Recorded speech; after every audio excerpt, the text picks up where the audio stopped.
palavra de Deus, né? A Débora falou o seguinte: o feminismo, ele defende a vida.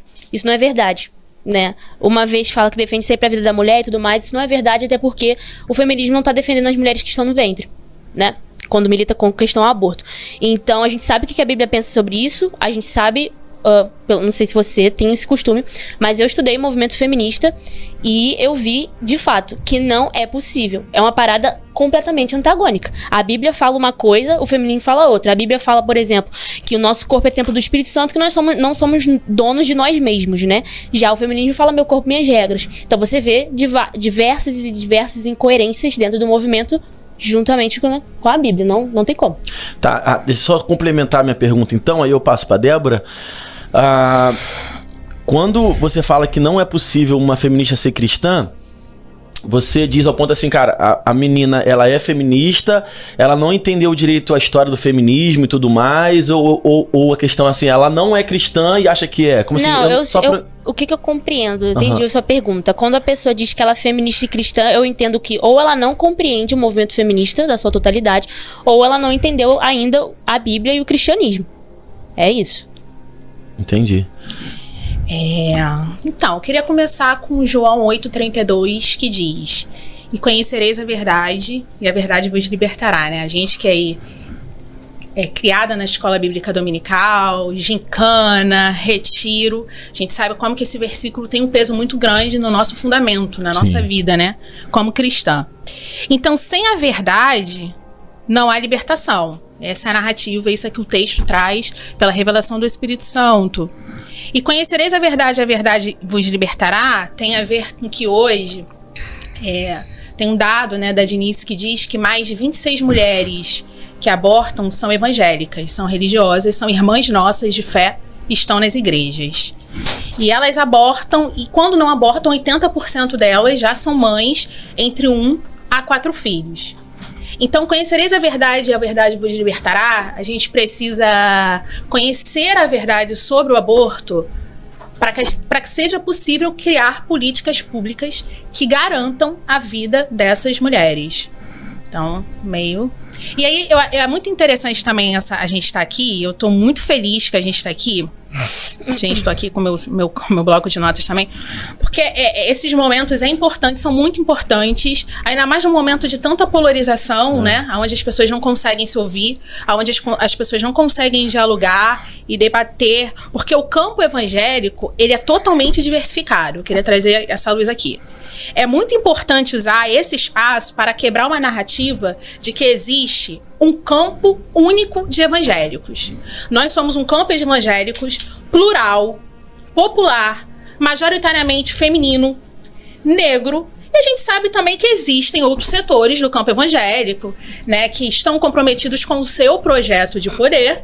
E que também a gente precisa estar dando sempre essas referências, porque na maioria das vezes as pessoas colocam tudo no mesmo conjunto, e não é. Então nós somos diversos, nós somos plurais. Esse podcast aqui entre eu e a Ingrid é a prova disso, né, de que existe essa diversidade, e entender aonde cada uma vai trazer essas questões que são questões sociais, são questões políticas também, né, que acho que quebra um pouco essa expectativa também de que religião e política não se misturam. E aí a gente entende que religião e política se misturam. E que é legítimo que um religioso ou uma religiosa dispute esses espaços na política, porque disputar esses espaços na política tem a ver também com representatividade, com a sua fé, com a sua representatividade. Agora, o que eu não penso, o que eu não acho, o que eu não concordo é quando você usa da sua representatividade dentro de um campo político para defender a instituição da sua fé. Então, acho que uma coisa é uma coisa e outra coisa é outra coisa. Não entendi essa questão aí do... Vamos lá, você falou muita coisa e ficou meio longo até para eu poder perguntar. Você falou sobre a questão do aborto. Vamos lá, ponto por ponto. Você falou que a gente tem que conhecer a verdade sobre o aborto. Qual que é a verdade do aborto?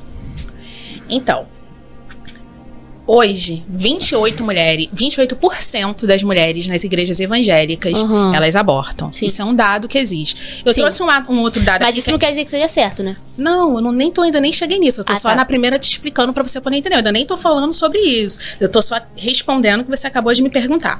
E aí eu trouxe um outro dado aqui do DataSUS, que foram 195 mil internações por aborto, o que representa 535 internações a cada 24 horas. De 100 internações, somente uma configurou um caso previsto em lei. Foram 721 mortes de mulheres por aborto. A cada 10 que morreram, 6 eram pretas e pardas, segundo o DataSUS. Quando eu trago esse dado, e aí dados são dados, né? Quando eu trago esses dados, eu tô dizendo que políticas públicas, está falando o quê? Que políticas públicas é importante para a saúde da mulher. E quando a gente vai falar a saúde da mulher de uma forma global. Se eu tenho um grupo de mulheres dentro das igrejas que estão abortando, e aí a minha pergunta é, qual é o nosso procedimento enquanto igreja, e aí, gente, é óbvio que eu tô aqui no podcast evangélico. Todo o meu argumento, ele tá embasado em bíblico, teológico e pastoral. Eu tô falando a partir disso. Então, segundo a Bíblia, né? Como segundo a Bíblia, que é a nossa regra de fé, que é onde a gente se organiza, que é onde toda a minha militância perpassa pela palavra do Senhor. Eu trago isso da herança da minha família, da herança dos meus pais. Então, como é que a gente lida com esse fato que é o que está dado, inclusive dentro das igrejas? Agora, eu não estou dizendo com isso que não existe uma complexidade pela ótica da fé. Existe uma complexidade, é por isso que a gente está aqui debatendo. Deixa eu só te cortar rapidinho. Tem como você ser um pouquinho mais objetiva? Porque aí não é debate, aí fica um monólogo, entendeu? Aí se tu puder ser mais objetiva, assim, Como tipo... assim? Não, porque eu perguntei, qual a verdade sobre o aborto? Aí você falou tal, aí fica muito misturado.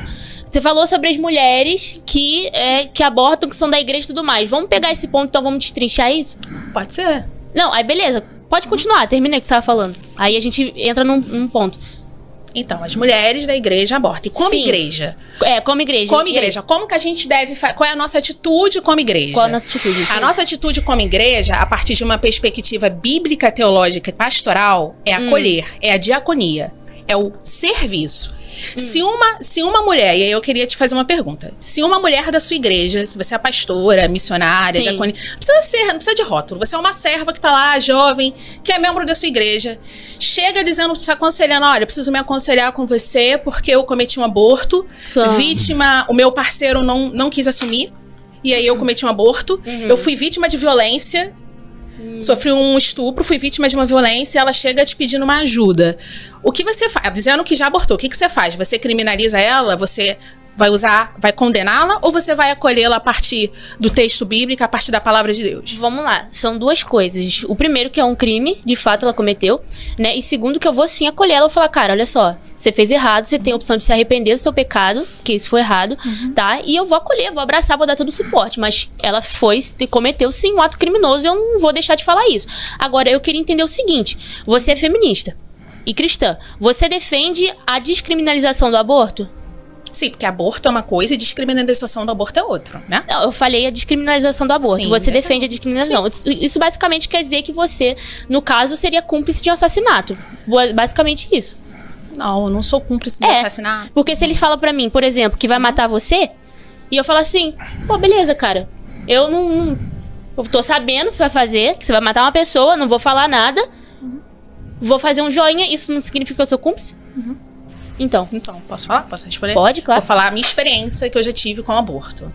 Já tive 2 experiências. Eu vou falar a recente que eu tive, que foi agora antes da pandemia. Uma amiga me procurou e falou, olha, Débora, eu fui abandonada pelo meu parceiro. E aí eu acho que também tem uma outra coisa que a gente precisa trazer, que os filhos, né? A gente não faz filho, o filho não brota no nosso útero. Né? Filho não brota no meu útero. Pois é. Pra eu fazer o filho, eu preciso transar. Preciso ter relações sexuais. O espermatozoide precisa fecundar o óvulo. Logo, se o espermatozoide fecundou o óvulo, eu também tive alguém para estar ali fazendo filho comigo, né? Então, existe também uma outra responsabilização, e aí, só para responder, mas só vou abrir um parênteses, vou deixar aqui na caixinha e vou responder, que é dos homens. Os homens também não são responsabilizados. Sim. Eles fazem o filho, são eles que fazem o filho. Então, ela me procurou, porque foi abandonada pelo parceiro. me procurou muito desesperada, desempregada, e falou: olha, eu queria fazer um aborto, você me ajuda? Porque eu sei que você...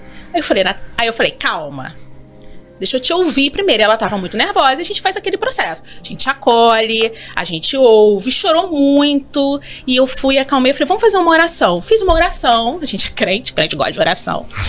Fiz uma oração, e depois de muito conversar com ela, mais ou menos uma semana, falei, olha, eu acho que você precisa de uma rede de apoio. Para além da oração, você precisa de uma rede psicológica de apoio. Você precisa de uma rede de saúde mesmo.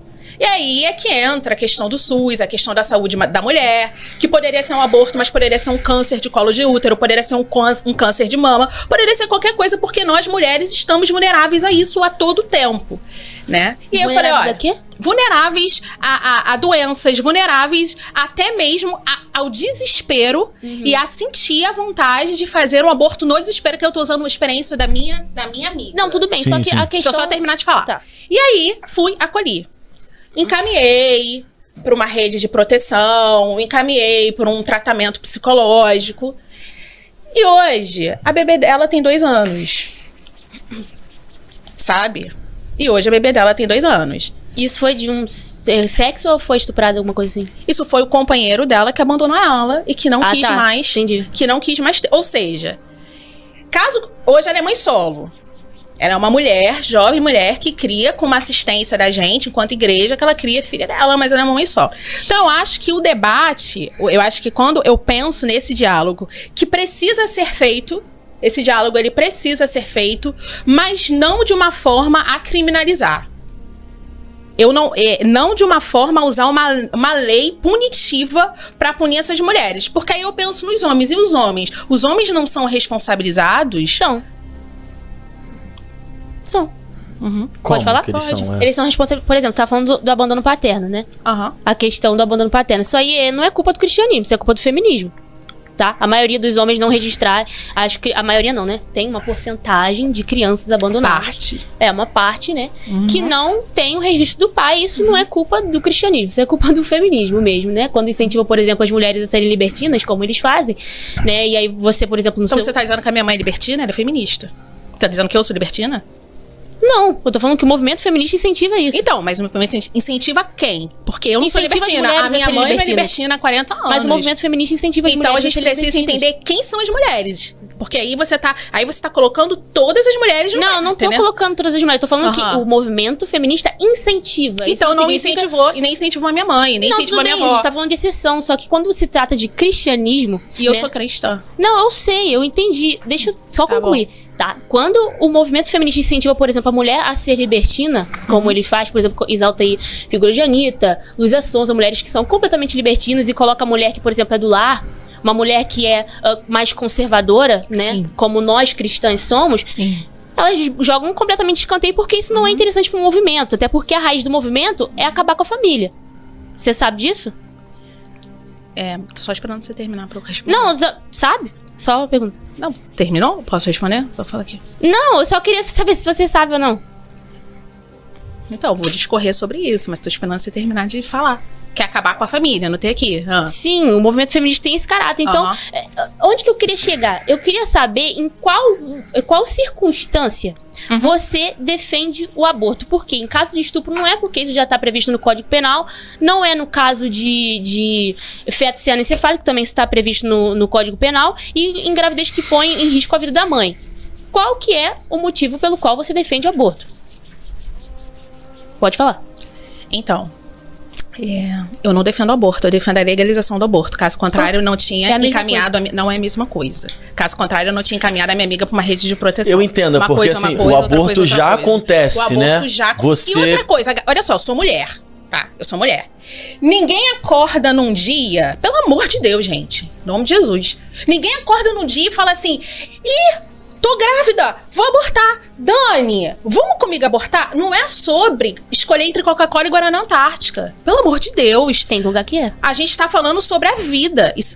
E é muita responsabilidade falar sobre a vida.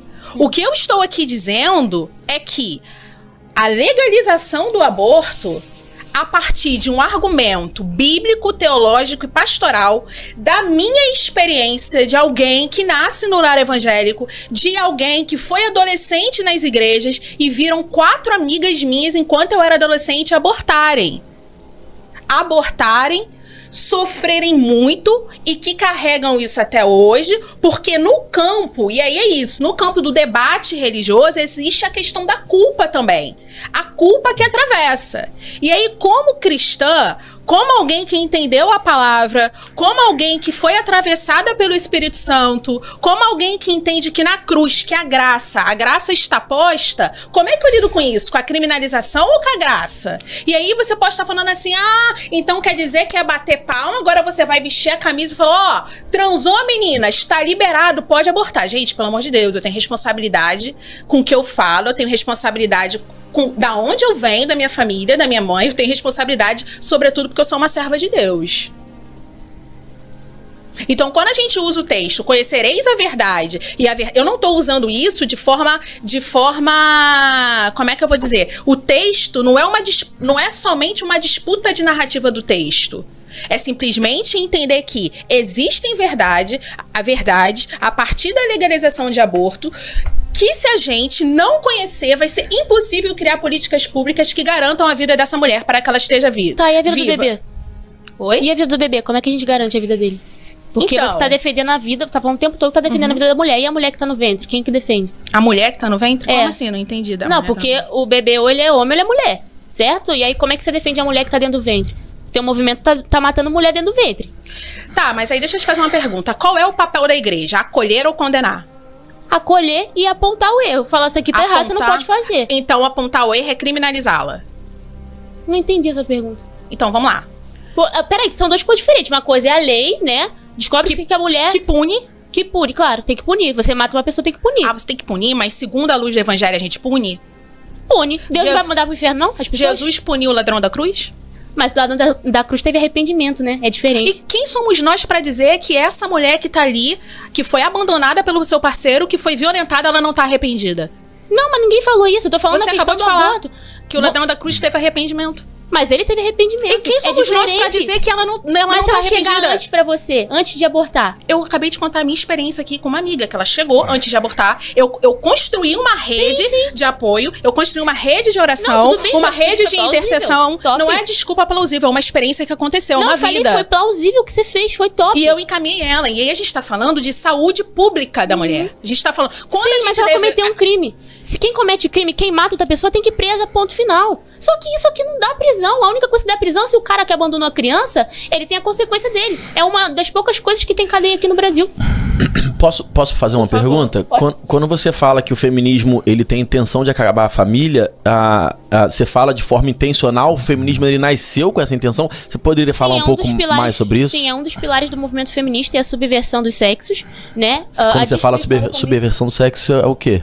A subversão da ideologia de gênero. Ah, entendi. Entendeu? Tem a subversão dos sexos, tem a destruição da família e tem um outro... Quando você fala de destruição da família também, é... Não sou eu que falo, isso aí são os próprios teóricos. Entendi, mas o teu argumento é homem e mulher, no caso? Destruição da família é que a família não exista... Isso, a família tradicional. Entendi. Exatamente. não tem família. Isso, a família tradicional. Sobre família. Sim. Te perguntar. Eu venho de uma família, né? Eu nasci numa família evangélica. E aí, independente da minha opinião sobre aborto, ele acontece. Ele é um dado dentro das igrejas, ele é um dado fora da igreja. E a gente precisa pensar o que a gente faz para lidar com isso.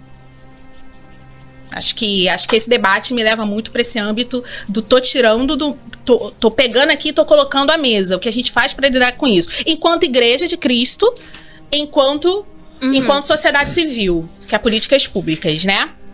Sobre a família. Vamos lá. Não existe nada mais importante para uma mulher evangélica, para uma mulher de oração, do que a sua família. Não existe nada mais importante. Eu sou da igreja, quero até mandar um beijo pros meus pastores. Sou da igreja do pastor Jairo, da pastora Kátia Zoit, Projeto Além do Nosso Olhar, que fica no Morro do Sapo, lá em cima. Onde a maioria das nossas mulheres são mulheres negras, né, de favelas, de periferia. E não existe nada mais importante para essa mulher do que a família dela. É ela que dirige a consagração. É ela que dirige o culto quando o pastor não consegue estar presente. É ela que dirige não só o culto, é ela que organiza, de certa forma, a igreja. Então, eu tenho muita dificuldade de entender essa questão de que... Fico pensando muito no Desperta Débora. Mães de joelhos, filhos de pé. E a gente está falando que é essa mulher que organiza, que não só organiza a igreja, mas que consegue organizar, a partir da sua família, a sociedade civil. Então, ser cristã, ser feminista, tem a ver com família? Tem a ver com cuidar da família? Não. Tem a ver porque eu tenho isso da minha mãe, eu tenho isso da minha avó, eu tenho isso dos meus pais. Porque também a gente tem que entender uma coisa. A gente também tem que entender algo, algo sobre o que é fundamentalismo religioso, o que é conservadorismo. A minha mãe é uma pessoa conservadora. Não existe feminismo conservador. Os meus pais são pessoas conservadoras. Os meus pastores são pessoas conservadoras. Mas isso não quer dizer porque a minha mãe, porque os meus pais, porque os meus pastores são pessoas conservadoras. Já vou encerrar, é verdade, desculpa. Obrigada, você avisou, de verdade. Então, obrigada. É porque não, você tá aparecendo no novo. É porque eu tô falando, eu tô respondendo sobre família, que você me perguntou. E aí, não é só porque os meus pais são conservadores, os meus pastores são conservadores, que eles são fundamentalistas e que só por isso eles vão oprimir ou vão criminalizar. Existe uma questão aí que é atravessada pelo evangelho, pela hermenêutica, pela teologia, pela bíblica, pelo pastoreio. Show. Olha só, deixa eu te falar um negócio. Não existe feminista conservadora. Você falou que sua mãe é feminista e depois falou que ela é conservadora. Isso ela é feminista? Não existe isso porque... Não. Você não. Não, a questão não é essa. A questão é que não existe quando se trata de um assunto de política. Tá? O conservadorismo é um espectro político de direita. O feminismo é um espectro político de esquerda. Então, são coisas completamente antagônicas, porque a esquerda é revolucionária, tá? Segunda coisa o que eu tô percebendo é que você criou um feminismo pra você. Só que o feminismo, ele é o que ele é, e o que as autoras, quem tem autoridade no assunto, diz que o feminismo é, tá? Então, eu vou ler aqui pra você algumas autoras feministas, quem tem autoridade, porque isso aqui é referência o teórica. Movimento. É referência isso, teórica, é referência que você vai ler, sim, importante. Exatamente. Então, é isso aqui que é o feminismo. Não é o que você... porque eu sou feminista conservadora. Isso não existe em lugar nenhum.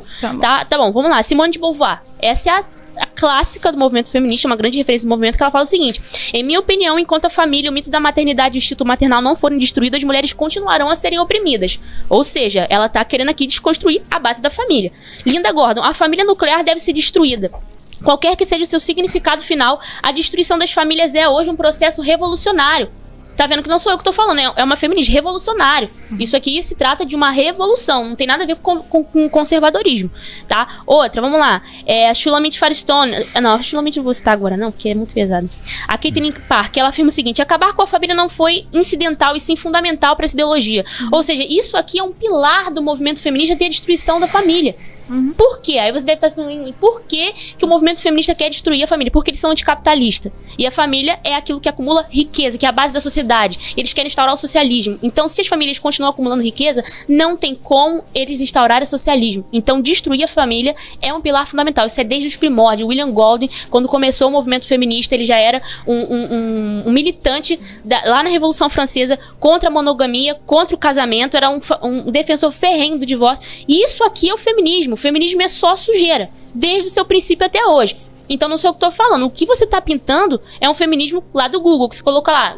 O que é o feminismo? É o direito das mulheres. Não sei o que. Não tem nada a ver. Isso aí é só uma vitrine mesmo do que de fato é a podridão do movimento. Eu posso fazer uma pergunta? Por favor. Antes de você responder, Débora? Porque, Ingrid, essa é a maior dúvida pra mim, enquanto homem, sabe? Quando eu vou tentar entender um pouco sobre feminismo, cristianismo, assim. Porque alguns movimentos nascem... e a sua origem não necessariamente ela se perpetua por toda a história da humanidade, sabe?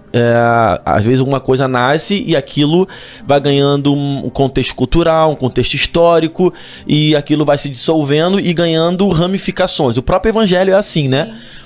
O evangelho nasceu com Jesus Cristo, morreu, ascendeu, foi pro céu. Nasceu primeiro uma igreja católica. Depois da igreja católica teve a Revolução Protestante com Lutero. E a partir daí nós temos várias ramificações sobre o protestantismo, né? Você tem a igreja luterana, você tem a wesleyana, você tem a igreja pentecostal, neopentecostal. Todos acreditam em Cristo, Sim. só que você tem ramificações. Que a base do cristianismo é a Bíblia, né? A base é uma só. Sim. É uma coisa você ter doutrinas diferentes, mas Então- os princípios são o mesmo. O que eu citei aqui foi princípio. Não, do entendi, feminismo. entendi. Mas a minha dúvida é uma dúvida real, de verdade, assim. Assim. É possível pra você que no feminismo não haja essas ramificações e de fato existam pessoas que vivam feminismo de acordo com o que acredita? Tem o feminismo, tem diversas vertentes do feminismo, pra Sim. mim não serve pra porcaria nenhuma, porque todas elas bebem numa mesma fonte, elas seguem uma cartilha. Então, eu acho muito difícil ter uma coisa boa daí. Entendi. Vamos lá. Porque feminismo ou mulherismo, né, que tem mais a ver com a questão aí das mulheres negras, né, tal, que é diferente, né, ainda mais, porque isso, da onde eu venho, eu falo de um lugar pra onde a minha igreja é majoritariamente de mulheres negras, né, de mulheres de oração, e todas essas autoras que você citou são todas brancas, então acho que quando Eu posso citar negra, Bell Hooks, por exemplo. Bell Hooks era evangélica, né? Sem falar que a Bell Hooks acho que a gente tem que sair desse lugar de quem somos nós pra dizer falar sobre a espiritualidade da Bell Hooks, sabe? Eu acho que Jesus tem um texto que ele fala sobre isso, que é muito interessante, é o apontar, né? É o apontar. Você pode ler a Bell Hooks, eu não sei se você já leu a Bell Hooks, eu não sei o que você sabe a fundo da Bell Hooks, né? Eu já li muito a Bell Hooks. E Bell Hooks traz uma visão, mas ainda sobre ela. A Bell Hooks traz uma visão muito atravessada pelo Evangelho de João. Ela conseguiu dar tom às narrativas dela, a referência teórica dela pelo Evangelho de João, que é o Evangelho que era o evangelho do que era mais amigo, era o que encostava no ombro de Jesus. Tem um texto dela todo que ela faz essa narrativa de quantas vezes, a partir da referência teórica dela, ela se sentiu atravessada pelo poder do Espírito Santo e Jesus falando, chega aqui, encosta aqui que eu tô com você. Então eu acho muito complicado quando a gente fala isso de uma pessoa que a gente julga a espiritualidade dela, sabe? Uhum. Mas respondendo a sua pergunta, né? É sobre o direito das mulheres. O direito das mulheres, sobre o direito à vida das mulheres, né? A gente vive num país, aí eu quero até fiz até escrevi, refleti, que eu como igreja, eu quero acolher ou eu quero condenar. Isso é Mas vem cá, só porque a mulher é branca, o que isso significa? Que ela não pode falar? O que Não, é isso significa que quando eu olho pro lugar que eu venho, da igreja que eu venho, do corpo que eu tô falando, pra mim não faz muito sentido. Porque a família pra essa mulher, eu vou voltar mais uma vez pra família. A família pra essa mulher é tudo que ela tem. Ela vai pra igreja pra orar pela família dela. Ela vai pra consagração pra orar pela família dela.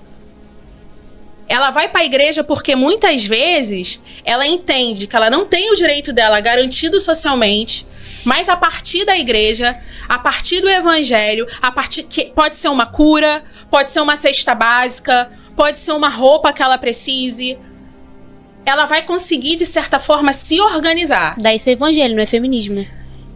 Então, quando eu digo que parte da minha militância, parte do meu feminismo perpassa pelo evangelho, eu falo isso com muita tranquilidade, porque eu sei de onde eu venho, eu sei da minha mãe, eu sei da minha espiritualidade. E quando a gente fala de família, pra mim família é muito importante. Família pra mim é muito importante, ainda mais numa sociedade onde a gente vive, que a maioria das mulheres são mãe solo.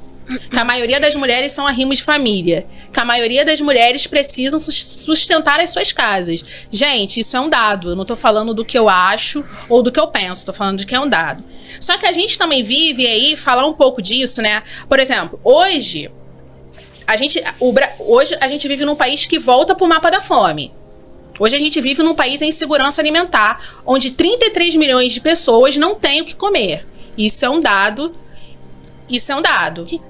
E por que eu tô falando isso? Porque quem lidera esse dado são essas mulheres que estão na frente desse dado. São essas mulheres que lideram hoje, que hoje vão dormir em insegurança alimentar. E aí eu trago pro texto bíblico, aonde Jesus vai dizer em Mateus 25 o seguinte: eu tive fome e não me deste de comer. Existe um texto bíblico, e esse texto bíblico, assim...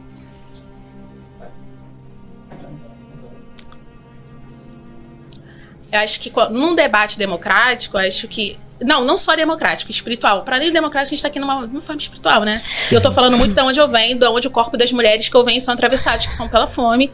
E a gente, como igreja, que faz a gente que entrega a cesta básica para elas poderem comer todo mês. Então a gente tá falando do direito da mulher, a gente tá falando do aborto, que muitas vezes essas mulheres falam, a Ingrid tá aqui defendendo. É assim, ó, é que você tá e você tá rindo, muito, e você tá rindo de deboche. Eu não tô rindo de deboche, é que você tá misturando muita coisa, não chega a uma conclusão final, entendeu? Mas a gente ainda tá conversando, não, a conclusão... Isso não é um debate, cara, isso é um monólogo, só você fala. Mas pode concluir. Você me perguntou e eu tô respondendo o que ele me perguntou, tá? Eu tô entendendo. Mas é que tá dando pra entender tudo, porque eu não sei mais o que a gente tá falando. É porque eu acho que quando você faz esse tipo de coisa, a gente não conversa, não ouve a coisa, a gente só tem retóricas. Eu tô ouvindo os dois, eu tô conseguindo ouvir os dois. Eu não sei se vocês estão... Tô conseguindo entender, eu tô exatamente, não, sim. Beleza, então vai lá. Eu acho que se você quiser dissertar mais sobre, você tem todo... Vamos dar um tempo, eu acho que é porque a gente tá se você quiser dissertar mais, você tem esse tempo. Não, sim, é porque a gente tava falando sobre a destruição da família. Eu gostaria que fosse um pouco mais objetivo, entendeu? Aí ela falou sobre julgar a Bell Hooks, sobre ser crente, agora tá falando sobre aborto de novo, aí daqui a pouco tá falando sobre família, tá meio... A gente tá conjecturando, eu acho assim, quando você citou todos os nomes aí, e isso eu tô falando como um participante da mesa, eu acho que você tem toda a liberdade de você dissertar. Só que você faz perguntas e ela responde, aí a gente fica nesse impasse. Se você quiser dissertar mais, você pode ficar à vontade. Que agora, então só vou te ouvir. Pode dissertar, só vou te ouvir. Não, mano, termina aí, porque aí eu não sei. É porque você cortou a minha linha de raciocínio, porque eu tava respondendo pelo que ele me perguntou. Qual foi a sua pergunta? Eu contei sobre as ramificações. Aí ele riu também. As ramificações. Ele riu também, aí você deu uma risada pra ele e meio que cortou. Tá, as ramificações do feminismo... Vamos reiniciar. Você pode reiniciar por ela, então, que aí eu já falei, pra ser justa, né? Sobre o feminismo. O que eu queria perguntar é sobre o posicionamento da Ingrid, sobre o feminismo não existir na igreja. E aí essa pauta que a gente está querendo aprofundar, né? Assim. A Ingrid, ela tem um posicionamento que não existe feminismo dentro da igreja. E a Débora tá falando sobre isso. E eu queria falar sobre isso. Esse posicionamento seu, Ingrid, disserta mais sobre esse posicionamento, sobre por que você não entende que isso não é uma visão do cristianismo também. Então, já falei aqui, vou retornar a falar. O feminismo, ele tem pilares que são anticristãos. Eu falei sobre a destruição da família, a subversão dos sexos e também tem aí a desvalorização da mulher, incentivar que a mulher seja promíscua, enfim. Então, eu vejo que isso é completamente fora da curva quando diz dos padrões bíblicos. Ela citou aqui diversas coisas sociais, de gente passando fome e enfim. Isso a igreja faz. A igreja sustenta orfanatos, a igreja... Sim. Então, o evangelho é o suficiente. Eu não preciso de um grupo coletivista para dizer o que as mulheres devem ser ou deixam de ser. O evangelho é suficiente porque Jesus já disse o que nós devemos ser, como nós devemos agir, sabe? Então, eu não consigo entender o porquê que uma pessoa consegue misturar o feminismo, que tem um caráter declaradamente anticristão. Já citei aqui algumas teóricas, posso citar bases, enfim, lá da antiguidade sobre como o movimento feminista tem esse caráter e chega a essa conclusão. Então, isso não é uma coisa que mistura, assim. Não tem como você conciliar os dois. Como eu disse, ou a pessoa não conhece a Bíblia, ou ela não conhece o movimento feminista. Ou cria um feminismo pra ela, né? E essas ramificações pra você não existem, mesmo como a gente tava conversando. Existem as ramificações, tem feministas, por exemplo, que são as liberais, que ficam aí discutindo com o feminista marxista, por exemplo, né? Então, é uma parada que não funciona. Mas a questão é o seguinte, tem várias vertentes, o que pra mim não faz a menor diferença, porque todas elas bebem de uma mesma fonte e elas seguem uma cartilha. Entendi. Entendeu? Basicamente isso. Entendi. Quer falar alguma coisa sobre, Evandro? Na verdade, eu tenho perguntas pra fazer assim, né? Tenho dúvidas, acho que a gente posso jogar pra gente continuar fazendo esse debate. Ingrid. É porque, tipo assim, eu tô numa posição muito difícil, sabe? Eu posso falar uma coisa? Lógico, claro. Tem uma coisa que ela citou sobre Bell Hooks, né? Ela falou que a gente não pode julgar a espiritualidade de alguém. Isso não é verdade. Porque a Bíblia, por exemplo, ela fala lá em Mateus 7, né? Que a gente, antes da gente tirar o cisco que tá no olho do nosso irmão, a gente tem que tirar a trave que tá do nosso. Sim. Então, isso não significa... Aqui a Bíblia, ela deixou muito claro, né? Que antes de eu querer tirar o cisco do seu olho... Te dá um exemplo, Débora. Antes de eu querer tirar o cisco, eu tenho que tirar a trave do meu. Ou seja, a Bíblia ela não me proíbe de tirar o cisco do teu olho. Mas antes de eu fazer isso, porque lá em Mateus 7 fala sobre o julgamento hipócrita. Imagina que eu, Ingrid, quero ensinar você a não mentir. E eu sou a maior mentirosa. Então é isso que a Bíblia proíbe, ok? Então a gente pode sim julgar todas as coisas para discernir aquilo que é bom daquilo que é mal. Inclusive lá em João 7,24 fala assim, não julguem conforme a aparência, mas conforme a reta justiça. Aí eu falo, a gente não pode, né, aí julgar Bell Hooks e tal. Claro que eu posso, se eu leio as coisas que ela fala. A gente conhece uma árvore pelos frutos, né? Se eu leio uma coisa que ela fala e aquilo não condiz com a palavra de Deus, eu falo, não, isso aqui é heresia. Isso aqui não é coisa de crente, não. E se eu ver isso de uma forma recorrente, eu falo, cara, isso aqui não é cristão. Então, a mesma coisa eu penso quando eu vejo feminista cristã, né? A forma que... As coisas que fala, se eu ver que não tá batendo com a palavra de Deus, eu vou falar, cara, isso aqui não tem a ver com o cristianismo. Quando você disse, por exemplo, a questão da descriminalização do aborto. Isso aqui não bate com o cristianismo, que em hipótese alguma, Jesus iria chegar aqui e falar, galera, vamos defender aqui a descriminalização do aborto, quem estiver abortando a gente não criminaliza, só acolhe, dá um abração. Não, porque é um genocídio que tá acontecendo dentro do ventre. Entende? Então, é basicamente isso que eu queria dizer com relação ao que você estava falando antes de acontecer todo o alvoroço. Entendi. Não tem como eu ler todas as mensagens da galera que tá aqui ao vivo. Eu só queria mandar um abraço pra todo mundo. Tem um público da Ingrid aqui, tem um público da Débora Amorim também, deu pra ver. Que tem um público das duas. Obrigado pela audiência de todo mundo. Mais uma vez eu vou repetir, a nossa intenção aqui é ser um espaço plural, ser um espaço em que a gente fale das nossas ideias, que a gente fale do que a gente acredita. Eu e o Filipão, a gente não quer decretar o que é certo e o que é errado, exato, né, Filipão? A gente nunca. só quer debater para que você que esteja assistindo aí tire a sua própria conclusão. Mas a gente entende que cada um tem que ter um estudo e a sua particularidade com Deus, que você estude, tenha o conhecimento de tudo e faça a sua análise pessoal com você e com Cristo no seu particular. Estamos comemorando 1 ano de Miló. Exatamente. Estamos ao vivo aqui desde 10 da manhã, Exato. A gente vai encerrar hoje 11h30 da noite. Então a gente tem mais 2 episódios depois desse da Débora e da Ingrid, tá? Vou falar sobre um outro tema. Na verdade... Pode falar. é o mesmo tema ainda. Sim. Que é o seguinte. Eu vou fazer uma mesma pergunta, talvez com entendimento diferente para vocês duas. A igreja se relaciona bem com esse tema? Se relaciona bem com o tema feminismo? Se relaciona bem quando a gente se fala de política? Pra você, Débora, como que soa isso? Acho que pra você é em relação ao acolhimento, né? Com relação a preconceitos e tudo mais. E pra você, Ingrid, como que você acha? Você acha que a igreja lida bem com esse tema? Pode falar, Débora. Não, eu já falei demais, agora é você. Deixa a palavra pra você primeiro, pode começar.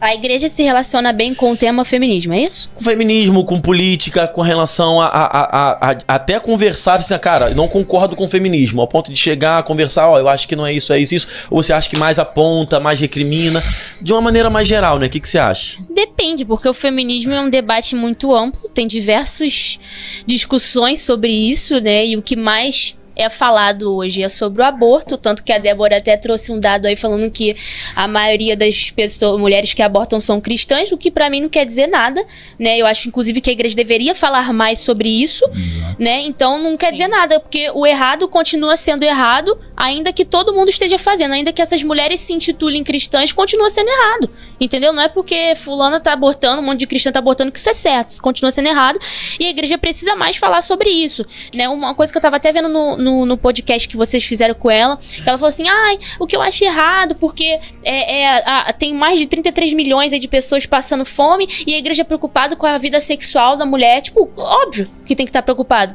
né? Porque, quando a igreja fala assim, mulheres, homens, né? Homens e mulheres, Deixa pra se relacionar sexualmente depois do casamento. Isso, quando Deus dá essa orientação pra gente, não é uma forma de recriminar o prazer da mulher, ou recriminar o prazer do homem, ficar ali. Não, é pra que haja uma segurança dentro de um casamento, né? Pra que até tenha um bebê. Porque o sexo, ele, né? Ele vem, reproduz, é prazer e reproduzir, né? As duas coisas. Então, a igreja precisa falar mais sobre isso. É muito preocupante com esse dado que ela trouxe aqui. E eu penso que é dessa forma.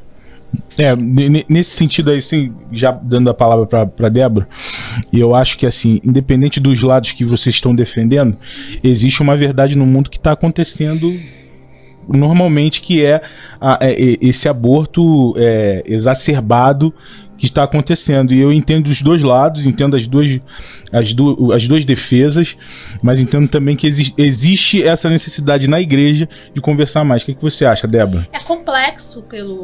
É muito complexo quando se trata pela ótica da fé, você falar sobre temas desses. Sim. E ninguém aqui está dizendo que não é complexo. A gente está tentando aqui construir caminhos. Dissertar sobre. A gente está construindo. E isso é muito saudável o que a gente está fazendo. Exato. Espera-se que as igrejas façam mais disso nas suas escolas dominical, no seu culto de jovem, que a gente converse e que a gente tente entender por que ainda essa mulher. Que aí a gente fala, né? Só que eu tô falando sobre o direito da mulher. E aí até anotei aqui, a gente tá falando sobre o direito das mulheres. E aí é óbvio que tudo que a gente fala e aí pensar no direito como uma forma também de responsabilidade da sua própria vida, né? Quando a Ingrid falou agora sobre a questão sobre o corpo, isso tem a ver com a questão do corpo, como você lida com a sua sexualidade, como que você lida com os seus prazeres. A gente sabe que a gente está no mundo, a gente sabe que existe uma... É muito complicado, né? Quando se trata de juventude. Vocês foram jovens, as esposas estavam aqui, né? Ainda há pouco estava aqui com a gente. Sua esposa tá grávida, enfim. Gravidona. Gravidona, daqui a pouco minha filha nasce. Então, como é que a igreja lida com esse tema que é tão complexo? E com diálogo, com acolhimento... com responsabilidade, com espiritualidade. E é isso, né? E com saúde pública também, gente. Porque falar do corpo do direito da mulher é falar saúde pública, é falar de saúde pública. Porque quantas vezes, né, pelo menos da minha igreja, da onde eu venho, quantas vezes as mulheres não conseguem ser assistidas no hospital público, pelo SUS, e elas chegam na igreja, às vezes não conseguem, a fila é muito grande, né, tem aqueles problemas, mas ainda assim a gente sabe a importância do SUS, né, dentro dentro de onde a gente vive, a importância mesmo das políticas públicas de saúde, né, em relação à população. E aí ela vai buscar na igreja, muitas vezes uma cura. Ela busca muitas vezes na igreja uma resposta para a saúde dela. Então a gente também entende que políticas públicas de saúde na mulher pode ser também esse milagre que atravessa a vida dela e que cura ela. Entendi. Posso perguntar? Pode, claro. Pode? Deixa eu só falar uma coisa antes. Tá. É porque assim, eu devia ter marcado esse debate para um outro programa que não fosse na comemoração. Exatamente. De um ano. Mas porque não a gente todas as coisas, tinha que ser hoje. É verdade, porque a gente tem outros convidados. Então eu vou esticar o máximo que eu conseguir esticar aqui. Gente, tá bom. Tá, então a gente não tem mais tanto tempo. Débora, pode falar. eu queria que você fosse bem objetiva.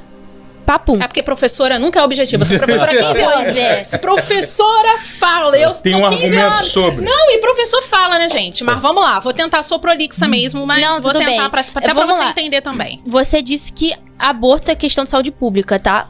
Você pode me falar o que é a saúde pública, por favor? Você não sabe o que é saúde pública? Não, sei. Eu queria que você me falasse se você sabe o que é. O que é saúde pública pra você? Não é pra mim. Tem uma definição. O que é saúde pública? Ingrid, tá falando sério? Sim, pode falar. Fala aí. Sério? Sim. Gente... Não, que eu tô assim chocada com a pergunta. Não, eu sei a resposta. Só quero saber se você sabe. Porque uma pessoa pra falar que aborto é questão de saúde pública, ela não sabe o que é saúde pública. Então eu quero realmente saber se você sabe o que é. O que é saúde pública? Cara, eu não vou responder. Não, você não vai responder? É porque eu não sei mesmo. Eu não sei, não vou responder. Eu não sei se existe uma definição específica. Existe. O que é? O que é, Ingrid? Saúde? Não, Mana, realmente eu acho que Mona? você não sabe. Mana, eu disse Mana. Tá. Não, pelo amor de Deus, né? Não, de verdade, você não sabe o que é saúde Não pública? sei o que é. Você pode me explicar? Tá, saúde pública é um conjunto de medidas do Estado para garantir o bem-estar físico, mental e social de uma pessoa, tá? Então, as consequências de um aborto, você sabe quais são? Pode falar, porque eu falei muito, agora eu quero te ouvir. Não, tudo bem. O aborto, ele traz consigo diversas consequências para a vida da mulher, como o maior índice dela cometer suicídio, sentimento de culpa, uma infecção, câncer, enfim. Como que isso tem a ver com saúde pública, assim? Só para eu entender. O que isso tem a ver com bem-estar físico, mental, sendo que o aborto, ele traz diversas consequências para a vida da mulher? Pode falar. É uma pergunta. Quando a gente diz, Ingrid, deixa eu... assim, muita sabedoria que a gente vai falar agora, né? Quando a gente diz, né? E aí eu vou pegar aqui minhas anotações também, que é importante a gente pegar nossas anotações. Quando a gente fala que... E eu não tô levando de verdade, só para dar um adentro, enquanto eu procuro as minhas anotações, porque a professora gosta de anotação, né? Quando a gente fala sobre saúde pública, a gente está falando, a gente, de certa forma... Tá rindo de quê? Não, é porque estão falando que... Não tem problema, gente. Pode ajudar à vontade, não tem problema eu só peço que esse clima de quinta série que me deixa muito irritado, de risos e coisa, eu peço que, por favor, fiquem mais tranquilos. Isso daqui não é um debate de confrontamento político, até porque o tema é um tema completamente diferente da política, que vai se passar pela política, mas não é esse sentido. E mesmo que...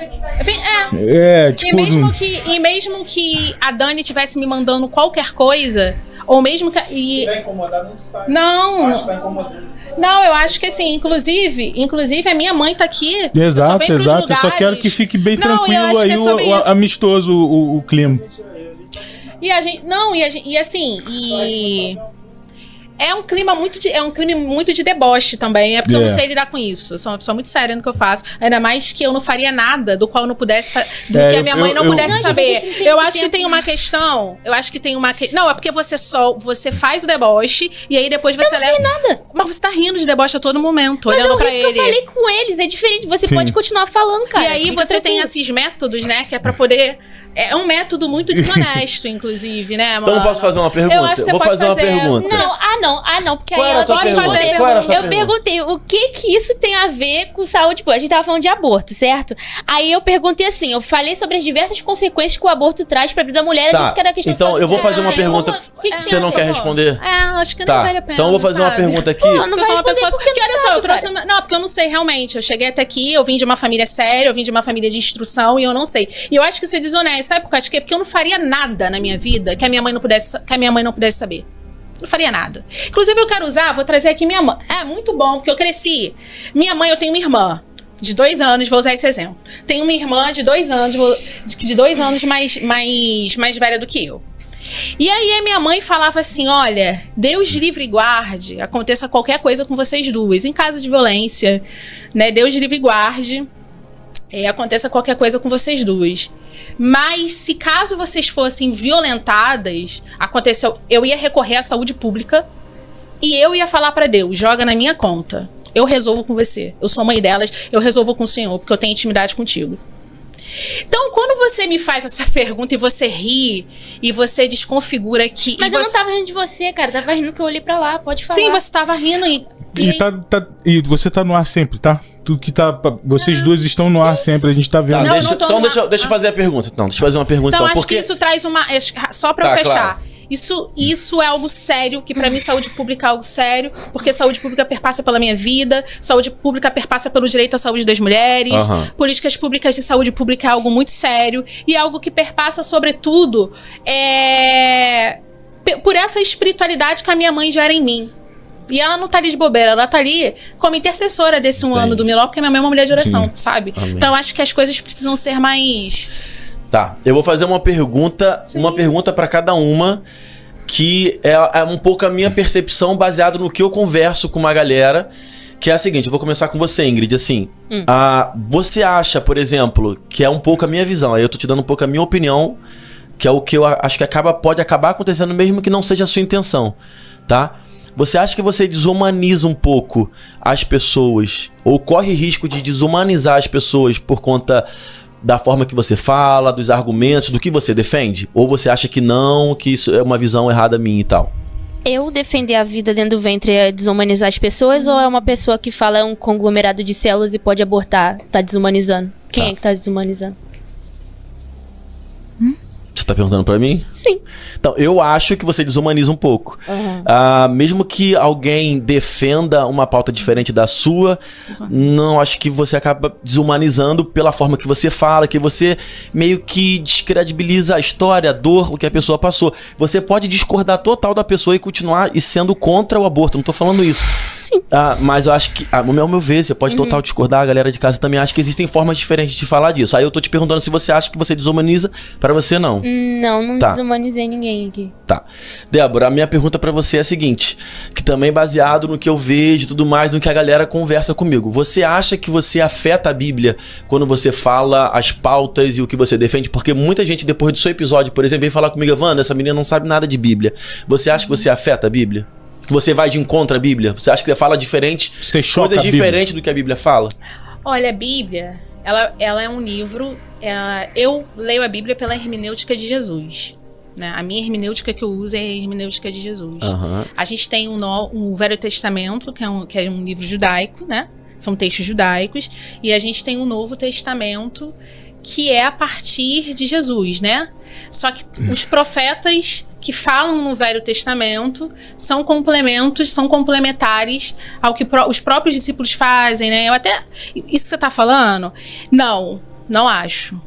Não penso que o que eu falo contrapõe ao texto bíblico, contrapõe as narrativas bíblicas, contrapõe a revelação do Evangelho. Porque Jesus vai dizer aqui, em Lucas 4:18, assim como, quando ele aparece, né? E ele vai dizer, o Senhor meu Deus, o Senhor me deu o seu Espírito, Ele me escolheu para levar boas notícias aos pobres e me enviou para anunciar a liberdade aos presos e dar vista aos cegos, libertar os que estão sendo oprimidos e anunciar que chegou o tempo que o Senhor salvará o seu povo, libertar os que estão sendo oprimidos.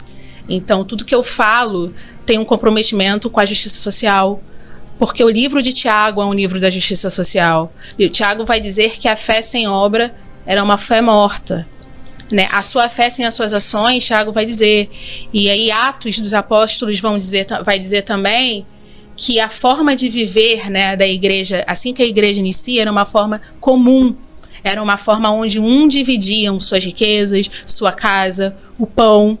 Então eu jamais, né, eu não inflijo a Bíblia, muito pelo contrário. A Bíblia, os textos bíblicos, a hermenêutica que eu uso, que é de Jesus, é que atravessa e que me dá o tom para que eu consiga me organizar enquanto evangélica e continuar profetizando nesse local de diaconisa e de profetisa, né? Que não é à toa que eu levo o meu nome Débora, que a minha mãe justamente pensou entendendo o livro de Juízes. Ingrid, você acha que faltou falar alguma coisa? Eu queria saber o que o feminismo tem a ver com isso. Com o quê? Com isso que ela falou da Bíblia e tal. Você falou que justiça social, eu respondi a tudo pergunta mais. dele. Não, tudo bem. Só que eu tô perguntando, você falou que tem a hermenêutica bíblica, tudo mais, de Jesus, e que você se importa com os pobres e tudo mais. Tudo bem, mas... A Bíblia. Sim, a Bíblia, exatamente. Aqui, e o que isso tem a ver com o feminismo? Eu respondi a pergunta dele. Eu fiz outra. Então, eu não respondo mais desde que você fez o deboche na presença da minha mãe. Então a gente acabou o podcast, pô. Fechou.